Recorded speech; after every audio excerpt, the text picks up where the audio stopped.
United draw 2-2 with Lyon tonight. 2 errors from Andre Onana. He is the big talking point. 037172233. Elsewhere, Spurs fought back from a goal down to draw 1-1 with Frankfurt. Very much in the balance. Darren Ambrose is the opinion after watching Spurs. Do you know what? Spurs can get through. I hope they don't. Can you believe that semi-finals are coming, you Spurs fan? And despite going down 10 men after 13 minutes and conceding the penalty, Rangers drew 0-0. Chelsea win 3-0 away in Poland in what was a terrible Legia Warsaw. Don't get the point of that competition for teams like Chelsea. Give us your opinions, give us your thoughts live here on the Sports Bar on talkSPORT. Going to continue on this Manchester United route. We've got Jared, who's a Manchester United fan, talking about Onana. A lot of people think he should be dropped. Clearly didn't have a great game today. Jared, good evening. Welcome to the Sports Bar. All right, mate. How's it going? I'm all right, Jared. How are you? I'm all good. I don't know if you remember, Jason. I actually bumped into you in the M&S in London Bridge about 2 weeks ago. Okay. What was he buying? Flowers in the end. Yeah, it was flowers, that's right. I do remember. You were with your girlfriend, weren't you? That's right, yeah. Yeah, I do remember. So the reason I say that is I was saying to you then, with United, I saw something like this happening with the way we've been playing. I knew there were mistakes that were going to come. Yeah. But I think when you're jumping on Onana, who does he have to back him up when it goes wrong? There's loads of players in that squad that aren't pulling their weight. I agree with you. They get bailed out. He's an easy target at the moment. He is, and when you're a keeper and you concede, who do you look at? Who bails them out? Well, I see it that when you see a forward, Boylan doesn't score goals.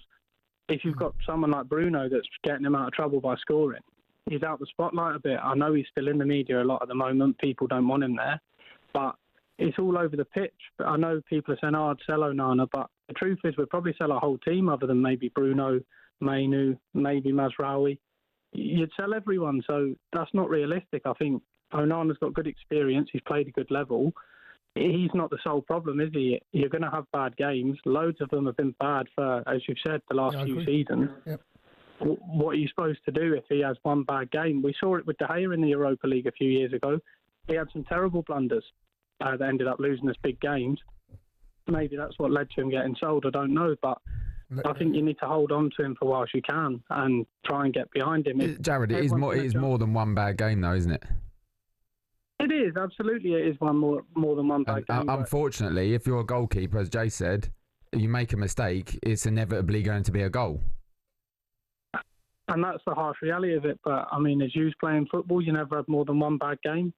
I think you would have played in teams where you've had good characters. You are right. You are right. But if I had 1 or 2 bad games, I'd be on the bench on the third game. Which I can agree. Maybe there should have been rotation. I know the previous callers said that you could look at the other keeper, but say you bring him in, he bottles it. What happens then? You're just going to keep switching between the two. If you bring someone else in and he makes the errors, you're going to say, well, he doesn't play every week. What's he supposed to do when he just comes in for one game? Same when you bring subs on for 5 minutes. We bring people on, we expect them to win the game. Look, I agree with your point. I do, in terms of, I don't think Onana will be dropped. I think he does need backing, but there is a point, and Jace will tell you this, the goalkeeper that comes in off the bench is desperate to make a point. So it's inevitable that he's going to do better for 1 or 2 games. Look, when Arsenal had the 2 goalkeepers, they were competing for the number 1 spot. No, I see that, but I see that we tried that with De Gea. We tried that when we had Dean Henderson. You could argue, why did we get rid of him? He's starting for another team in the league now. But I don't think when you have a goalkeeper, you have to go, this is our man and we're going to back him. I know Amarin didn't sign him. Would he have signed him? Probably not. But based in the situation we're in, we all know the financial problems of the club. You've got to prioritise where you're going to invest, and is that the first place in our team that you would truly go? Yeah. You need to get rid of. Yeah, I would. He'd be the first. Yeah, I would. You wouldn't say it's up front. No. First and foremost, you concede goals, you're going to lose more than. If you don't concede, you're going to at least get a point. Well, which I think is fair, but I also look at it that if we had a goal scorer in that team, look at the chance Hoyland missed in the first half. I think if you've got people in there that score goals, you don't want to say, we're going to have to outscore teams. But it'd be nice to know you have that option, that if someone does have a bad game, you've got people there that can help you. Yeah. I think for Onana, he doesn't have that blanket, does he? And I know because of the way De Gea left and people didn't like it, and the social media thing with Matic, it's very easy for us to say, he's the issue, he's got to go. But it's almost like we've done with managers. Are we any better now because we've done that? Jared, can you just wait there 1 second for me, please? Don't go anywhere. Let's go and speak to another Man United fan. Darren has dialed 03717223344. All right, Daz? Hi, mate. How are you? I'm all right, Daz. You just heard what Jared has had to say, and what a lot of callers have had to say in the opening hour and a bit of this show. What are your thoughts, please? I agree with most of what Jared said. The main thing is with Onana, I just feel like he's just always there. He's just always going to let you down. Tonight isn't the first night this has happened with Onana. It doesn't help that he had been talking during the week to Matic and going back and forth with him. It doesn't help that when we're in a terrible position. We're 14th in the league, and he's talking as if we're first in the league and we've been on this great run of form. Everyone's been on a bad run of form. He's let us down tonight. He let us down last year in the Champions League, and I know the forwards aren't great either, but we managed to get 2-1 tonight with Xerxes' header, and you thought you could have hold on, bring that back to Old Trafford, but I still think he was even poor for the second goal. I just think it was weak. He parried it right into his path. Yeah. I just think Onana's there to let you down all the time. I mean, the second was arguably worse than the first. Second worse than the first. Yeah.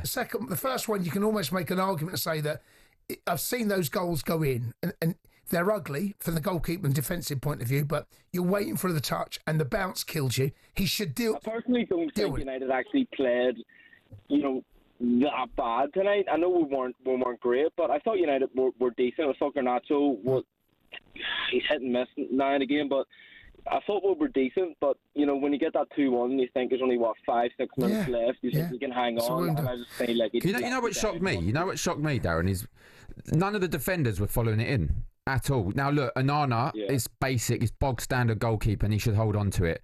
But only their player reacted to it. No, and look.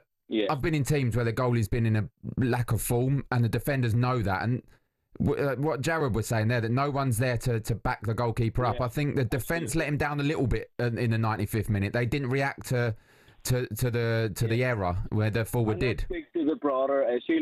As much as I'm blaming Onana tonight, last week it could have been the defence. The other week it could have been another part of the team. The whole team is the same. It just seems like someone else gets the blame every week, and this week it was Onana, definitely, and I just hope we can come back in the second leg. Well, do you know what, boys, and every Man United fan listening to this, Manchester United legend Peter Schmeichel will join Ali McCoist and Dean Saunders on talkSPORT Breakfast tomorrow live from Ayr Racecourse up in Scotland. Do not miss that, no doubt about it, because the Man United mentioned Schmeichel, of course, in that shot back at Onana when Onana said that he felt the Lyon weren't as good as Manchester United. Well, it's one of those situations that it creates a talking point, and then after the game, the talking point is even bigger.